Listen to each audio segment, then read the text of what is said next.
Look at you! No, seriously. Evaluate your life choices right now. It is currently the middle of the night, your posture resembles a cooked shrimp, and you are elbow deep in a family-sized bag of flamin' hot Cheetos.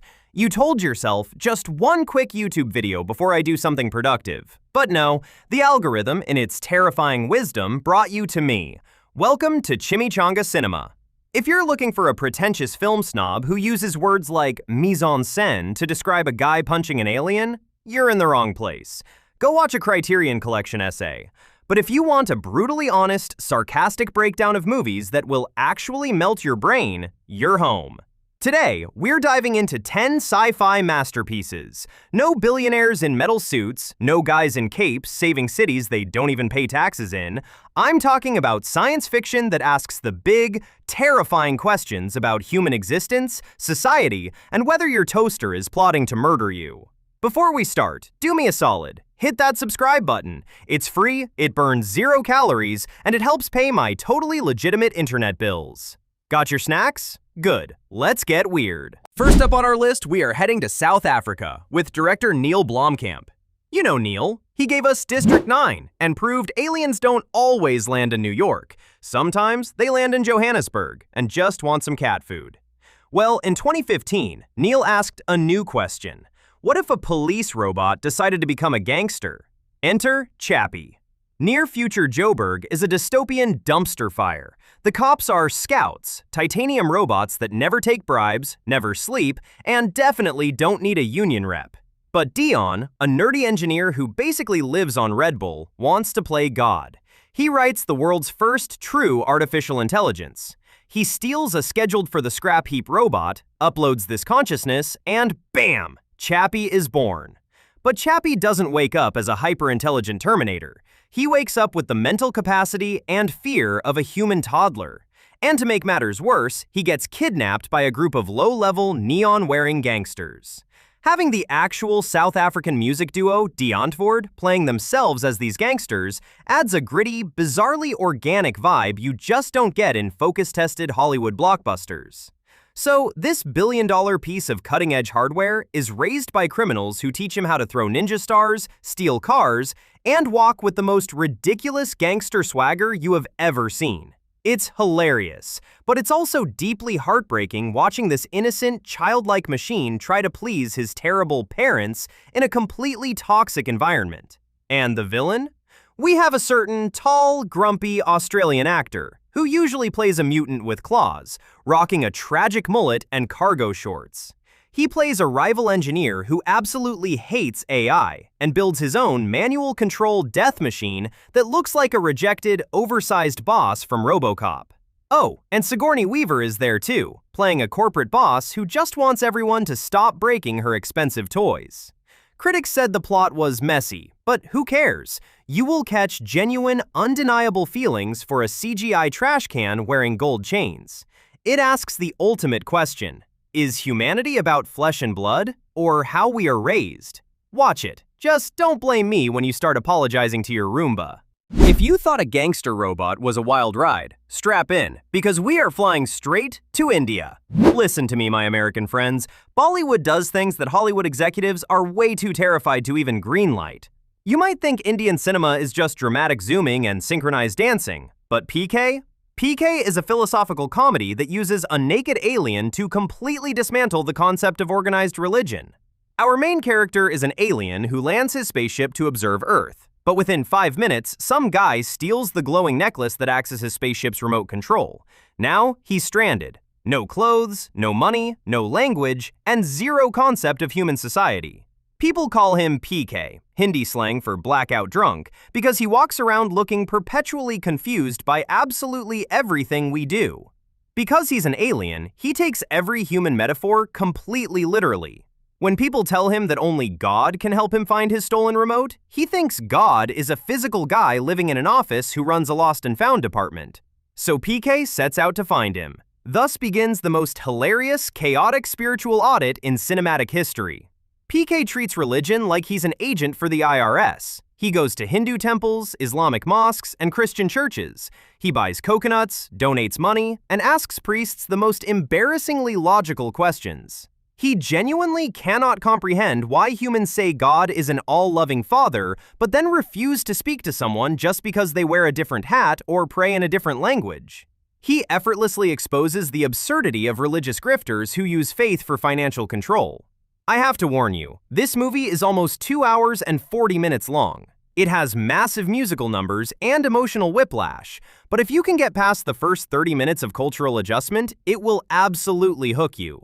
It's a rare, brilliant gem that makes you question why humanity fights over whose imaginary friend is the best. Moving right along from a confused alien, we arrive at a giant, genetically modified super pig. Honestly, it's like Lilo and Stitch, but if Stitch was a 6-ton piece of bacon and Lilo was a badass Korean girl who could absolutely kick my teeth in.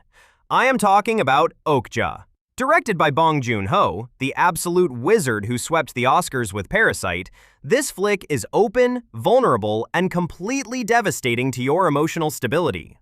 A massive, soulless, multinational corporation, run by a completely unhinged CEO played by Tilda Swinton, breeds these super pigs to supposedly save the world from hunger. But let's be real, it's mostly just to boost their stock prices and look good on a PR presentation. One of these pigs, Okja, spends 10 years growing up in the serene Korean mountains with a young girl named Mija. To Mija, Okja isn't livestock or a corporate asset. She is her absolute best friend. But the 10-year marketing stunt eventually ends. The corporate suits show up, kidnap Okja, and drag her to New York. And guys, we have to talk about Jake Gyllenhaal in this movie. He plays a washed-up, extremely annoying TV zoologist who has completely sold his soul to the corporation.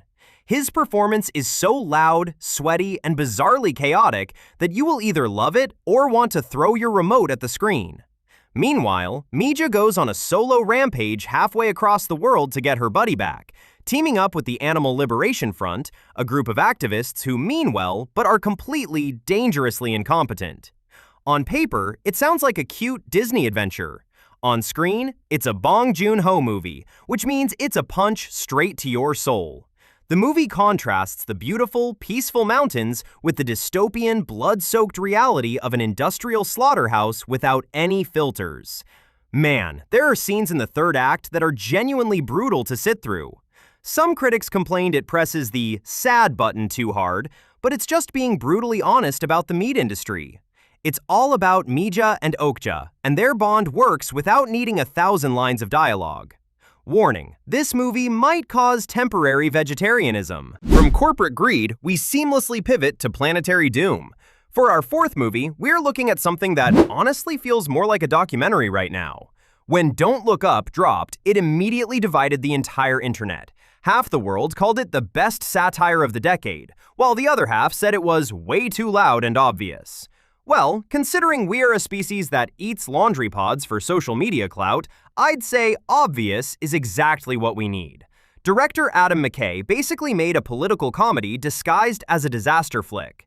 Two astronomers, Kate, an angry grad student played by Jennifer Lawrence, and Dr. Randall, her deeply stressed mentor played by Leonardo DiCaprio, discover a comet. A big, terrifying, planet-killing comet heading straight for Earth. They do exactly what you're supposed to do. They go to the authorities, the press, and the president. Meryl Streep plays the commander-in-chief, Jonah Hill plays her absolutely insufferable chief of staff's son, and they are basically an amalgamation of every politician you've ever wanted to scream at. But instead of saving the world, Kate and Randall realize that a catastrophic scientific fact is now just another point of view to be argued over, ignored, or monetized for clicks. The media cares more about a pop star's public breakup, played hilariously by Ariana Grande, than the literal end of the world. And just when they might actually blow the comet up, a creepy tech billionaire swoops in, stops the mission, and decides he wants to mine the comet for rare cell phone minerals instead. Because, of course he does. The movie doesn't give anyone a free pass. Not the politicians, not the morning show hosts, not the tech bros, and definitely not the regular people who just want to ignore the impending apocalypse because it's a bummer. It is incredibly uncomfortable to watch because it is so damn recognizable. Sure, the movie is a bit long, and the satire hits you over the head with a sledgehammer, but that final family dinner scene, it is haunting. It asks a terrifying question about how we process reality, and it is a mirror reflecting our own distracted, doom-scrolling faces right back at us. Taking a step back from a loud global apocalypse, we find something incredibly quiet that starts under a microscope. I Origins is a haunting, independent sci-fi story that director Mike Cahill made on a budget that probably wouldn't even cover my monthly dry cleaning bill. This is a movie that doesn't scream at you with massive CGI explosions or space lasers.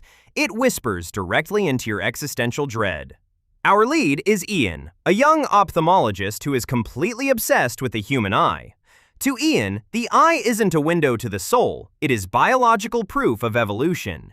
It's a highly complex structure that proves everything is just atoms and randomness, with no grand magical designer behind the curtain.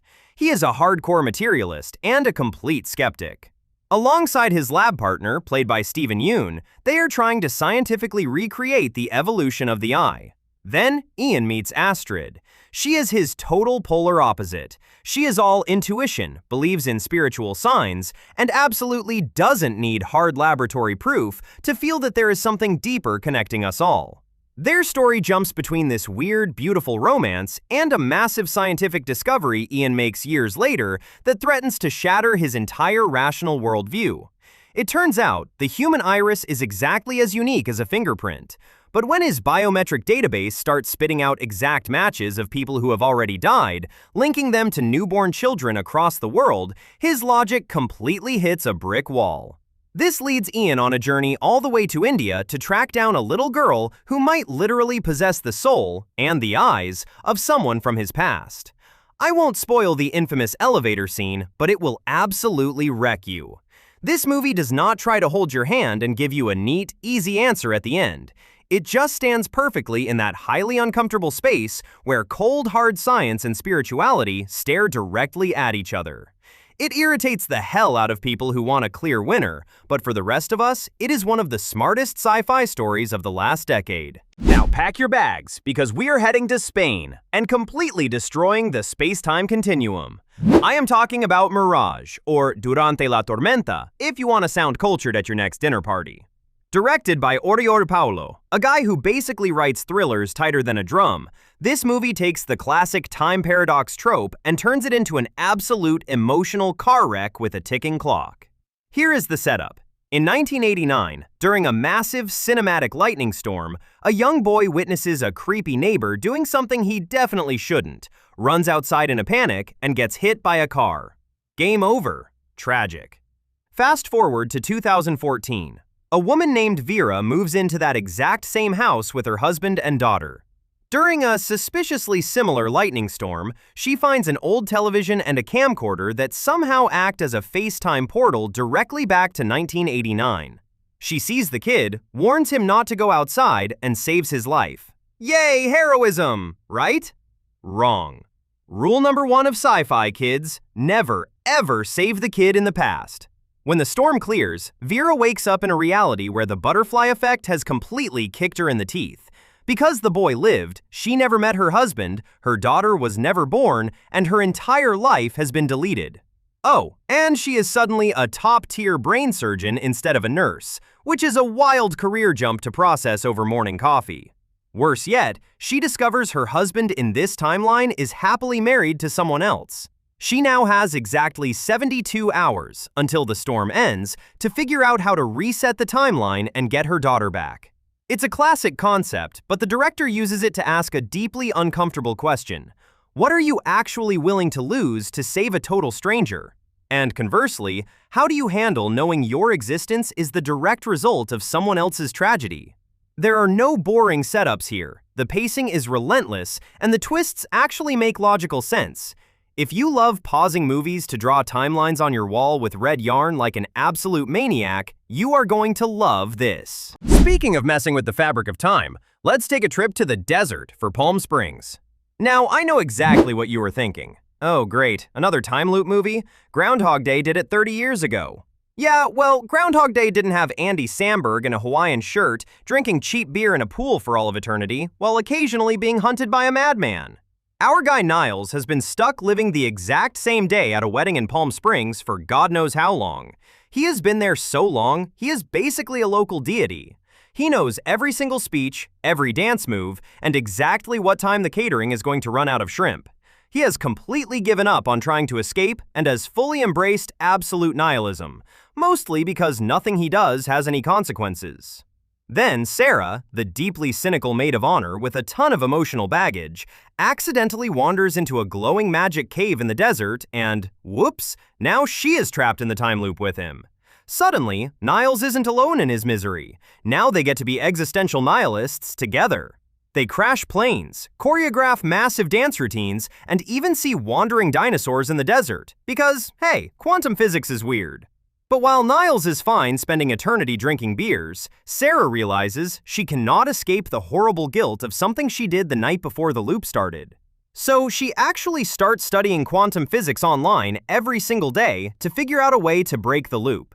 On the surface, this is an incredibly snappy, R-rated romantic comedy, but dig a little deeper, and it is a fascinating sci-fi story about people who learn to become completely numb because feeling things was just too painful. It's about what happens when that protective emotional numbness finally starts to wear off. Plus, J.K. Simmons is in it, playing a guy who gets stuck in the loop too, but decides to spend his eternity tracking Niles down just to shoot him with arrows. It's hilarious, it's surprisingly warm, and it perfectly captures that feeling when you realize you aren't the only weirdo in the room. Alright, put down your action figures and put on your fancy pants berets, because things are about to get strictly, unapologetically, art house. We are looking at a Chinese sci-fi noir drama from visionary director Bi Gan. Imagine a future where humanity finally achieved the ultimate goal, immortality. Sounds great, right? No more aging, no more dying. But there is a massive catch. The price for eternal life is that you can no longer dream. In this reality, dreaming literally burns a person from the inside out, completely robbing them of their eternity. So humanity traded its imagination for a pulse that never stops. But there is one dreamer left. He is an outcast, and his illusions are so powerful that they actually start leaking into the real world, warping time and space like a broken movie projector. Our lead girl has the rare, dangerous gift to see these projections, and she goes on this surreal, hypnotic journey through his subconscious to uncover a murder mystery that may or may not have actually happened. I'm going to give you a massive warning right now. This is not a Hollywood explosion fest. Do not go into this expecting laser battles or sarcastic one-liners. This is a slow-burn visual poem. In fact, the entire second half of the movie is a legendary 50-minute, unbroken tracking shot filmed entirely in 3D. The camera follows the protagonist as he rides a zipline, plays ping pong, and literally flies over a neon-lit town, all without a single cut. It is a technical masterpiece that made critics completely lose their minds at film festivals. The traditional plot completely takes a backseat to incredible atmosphere, stunning cinematography, and vibes that feel exactly like a fever dream you had after eating too much late-night sushi.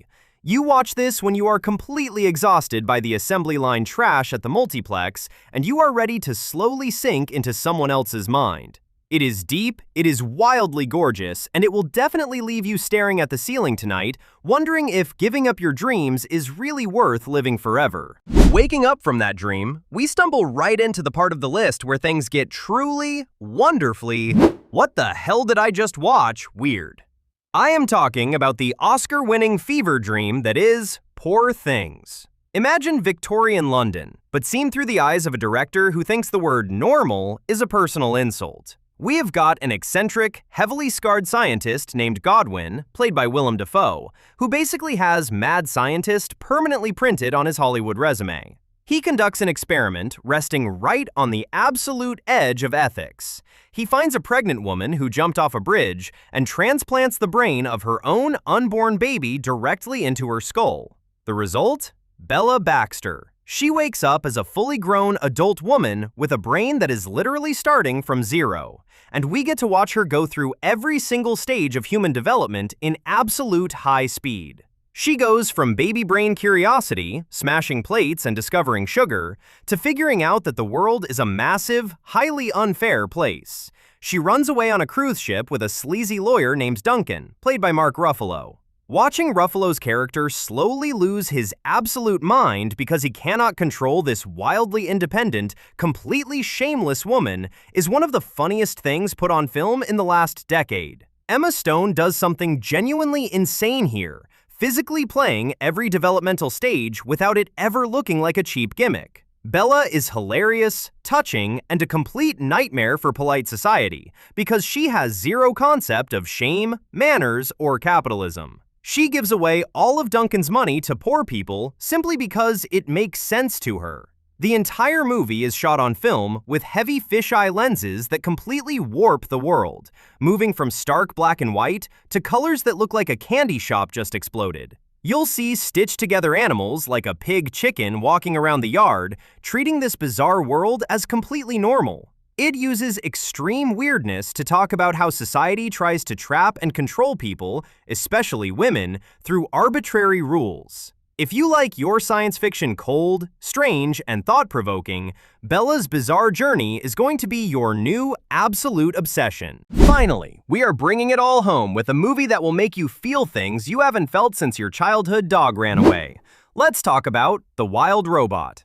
A highly advanced, incredibly polite helper bot named Rosem, or Roz for short, crashes on a completely deserted island. No humans to serve, no Wi-Fi connection, just a bunch of very judgy bears, beavers, and a cynical fox, played perfectly by Pedro Pascal, who all take one look at her and decide she is a metal monster. She wasn't programmed for the woods. She was made to complete tasks in a clean, futuristic city. But on this island, survival is literally the only task that actually matters. Through a series of accidents, she ends up adopting an orphaned, highly vulnerable gosling named Brightbill. He is an outsider, she is an outsider, and they have to learn how to live together in an ecosystem that isn't exactly sending them edible fruit baskets. Roz has to override her own programming to figure out how to teach a bird to eat, swim, and eventually migrate before the brutal winter freezes them all to death. It sounds like a standard cute kids movie, but on screen, it is an absolute powerhouse of emotion. It's about adaptation. It's about what it means to suddenly become a parent when you don't have a single drop of biological instinct for it. The stakes go through the roof when the sinister corporate robots finally track Roz down to repossess her, forcing the entire island of animals to team up to protect the machine they used to fear. Visually, it is a total masterpiece. It doesn't try to look like a hyper-realistic computer generation. It looks like a gorgeous watercolor painting that just decided to wake up and start moving. It's painterly, it's alive, and it feels deeply real precisely because it doesn't try to be perfect. Kids see the fun animal adventure, but adults see the terrifying, beautiful reality of raising something fragile that eventually has to fly away. It is the absolute perfect way to end this list, because it reminds us that the best sci-fi isn't about the hardware, it's about the heart. And there you have it, folks. 10 wildly different movies, 10 completely brain-melting worlds, and 10 reasons you are probably going to be extremely tired at work tomorrow. If you think about it, none of these movies are actually about the robots, the aliens, or the comets. They are all about us, how we treat each other, who we become when our backs are against the wall, and what is actually left when you strip away all the daily nonsense. Science fiction just uses the impossible to tell us something very, very real. If any of these picks piqued your interest, or if you want to yell at me in the comments for missing your favorite obscure indie film, go ahead. Fighting about cinema is basically the backbone of the internet anyway. Don't forget to smash that subscribe button and leave a like. It is completely free, it takes 2 seconds, and it guarantees that Chimichanga Cinema will be back next week to save you from scrolling endlessly through your streaming apps like a zombie. Watch good movies, stay weird, and for the love of everything holy, put the phone down and go to sleep. I'm out of here. Peace.